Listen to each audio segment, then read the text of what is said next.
होगा 60 degree, B बराबर 30 degree. तो सिद्ध करना है कि tan a माइनस b बराबर tan a minus tan b divide 1 plus tan a into tan a, है ना। इसमें दो एंगल का वैल्यू दिया हुआ, a का वैल्यू 60 डिग्री और b का वैल्यू कितना 30 डिग्री। हमको ये इधर जो लिखा हुआ इसको साबित करके दिखा देना। सबसे पहले हमको ये याद रखना कि जो भी फंक्शन दिया हुआ और उसका जो कोण का वैल्यू है उसका वैल्यू हमको मालूम होना है। जैसे tan 60 डिग्री का वैल्यू तुमको मालूम होना, tan 30 का वैल्यू, ये सब सारा वैल्यू मालूम होगा तभी इक्वेशन जाकर सॉल्व होगा, ठीक है ना। तो सबसे पहले हम यहाँ पर लिखेंगे दिया गया है कि, तुम यहाँ इंग्लिश वर्ड में लिख सकता इवन, है ना, ऐसा।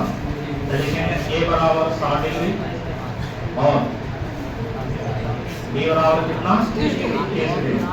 इसके बाद जो सॉल्व करना, तो सॉल्व करने का तरीका ये होता, साबित करने वाला क्वेश्चन है कि पहले हम LHS को सॉल्व करेंगे और देन उसके बाद RHS को, और दोनों का वैल्यू सेम आ जाता तो उसके बाद प्रूफ हो जाता है, यही रूल है। इसमें हम लोग लिखेंगे LHS।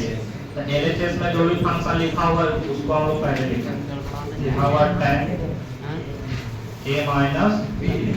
यहाँ से साबित करना हमारा स्टार्ट हो चुका, a का वैल्यू लिख लेंगे और b का वैल्यू लिखेंगे। tan a का वैल्यू कितना डिग्री दिया 60 डिग्री और माइनस 30 डिग्री, ये हो गया हमारा tan है। और 60 में से 30 माइनस करेंगे कितना डिग्री होगा tan 30 डिग्री। ये फंक्शन है, फंक्शन का बगल में एंगल आता और इसका एक वैल्यू होता। तो tan 30 का वैल्यू तुम लोग जानता होगा कितना 1/√3। इट मींस tan 30 का वैल्यू कितना आया 1/√3, मतलब LHS का वैल्यू 1/√3 आया। RHS को अब हम सॉल्व करेंगे, अब उसमें भी हमको कितना लाना रहेगा 1/√3। इधर लिखेंगे RHS, इसका जो भी फंक्शन लिखा हुआ इसको इधर हम लिखेंगे साइड में, tan a minus tan b divide 1 plus tan a, यहाँ इंटू का साइन है, और tan b। a का बगल में जो एंगल लिखा हुआ उसको लिखेंगे, a का बगल में 60 डिग्री, यहाँ भी हम लोग 60 डिग्री लिखेंगे, minus tan 30 degree divide 1 plus tan 60 degree और इंटू का tan 30 डिग्री। अब इसका वैल्यू लिखते हैं, tan 60 का वैल्यू कितना होता √3 माइनस tan 30 का वैल्यू 1/, ये बड़ा सा डिवाइड देंगे, यहाँ पर 1 लिखा हुआ, बीच में हमारा प्लस का साइन है। tan 60 का वैल्यू इधर से लिख सकेंगे √3, यहाँ इंटू का साइन लेना, tan 30 का वैल्यू 1/√3। अब इसको हम लोग पूरा सॉल्व करेंगे, है ना, मैथमेटिकल रूल से।